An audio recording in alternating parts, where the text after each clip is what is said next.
মিলন হলো রাধা কুণ্ড তীরে রাধে মধুর বৃন্দাবনে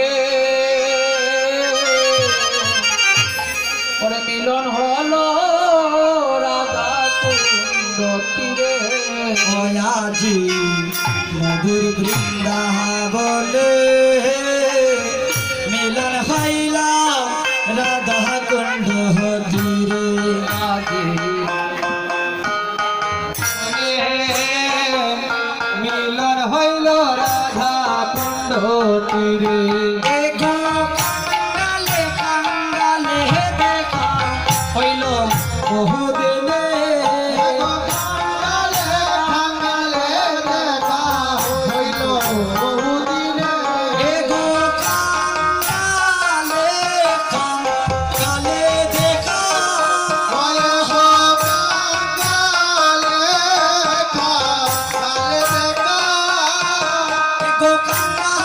কাঙ্গালে দেখা হইল বহুদিনে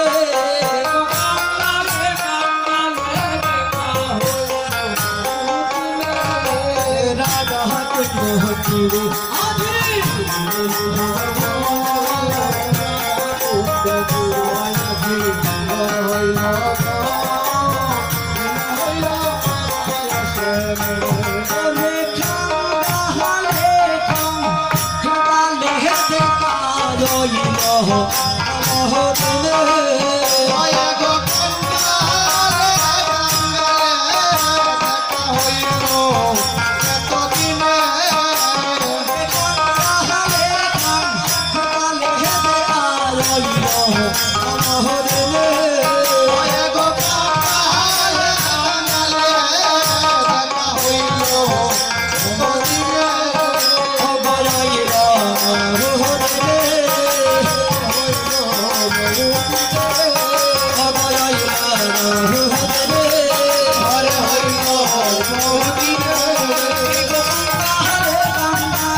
এদিকে রাধাকুণ্ডের মিলন হলো আর এদিকে সুবল সুখা রয়ে গেছেন রঙ্গনশালায়।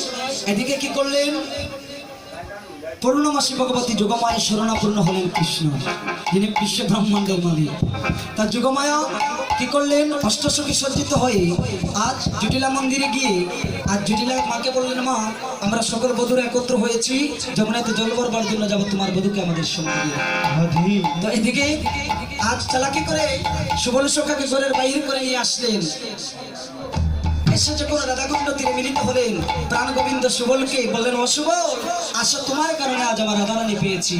আর সুবলকে প্রাণ গোবিন্দ অন্তর ধরে বললেন, এই তো সুবল মিলন হলো, এই তো সুবল মিলন হলো, মদন বলে হরি বলো, এই তো সুবল মিলন হলো,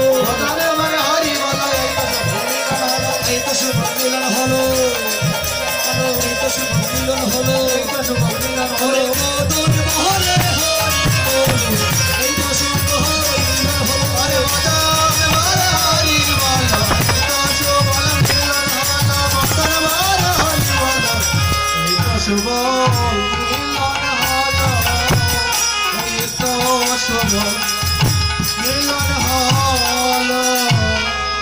আর অষ্টসখী এবার রাধাকৃষ্ণকে এক আসনে পেয়ে বলছেন, অগোবিন্দ রাধারানী তোমার চরণের নিত্য দাস যেন জন্ম জন্মান্তর হতে পারি। এই বলে সুবল সুখার বেশভূষা রাধারানী দিয়ে দিলেন, আর রাধারানীর বেশভূষা সুবল সুখা দিয়ে দিলেন। এবার যমুনার জল লইয়া যাহে জলে যমুনার জল লইয়া যায় জলে জলে। যমুনার জল লইয়া যাহে জলে যমুনার জলে লইয়া যায় জলে জলে। আনন্দ হইল এবার দীনবন্ধু বলে আনন্দ হইল রাধা দীনবন্ধু বলে। আনন্দ হইল হইল আনন্দ হইল আনন্দ হইল। রাধা রানী গৃহে গেল আনন্দ হইল রাধারানী গৃহে গেল আনন্দ হইল। অষ্টসখী গৃহে গেল আনন্দ হইল রাধারানী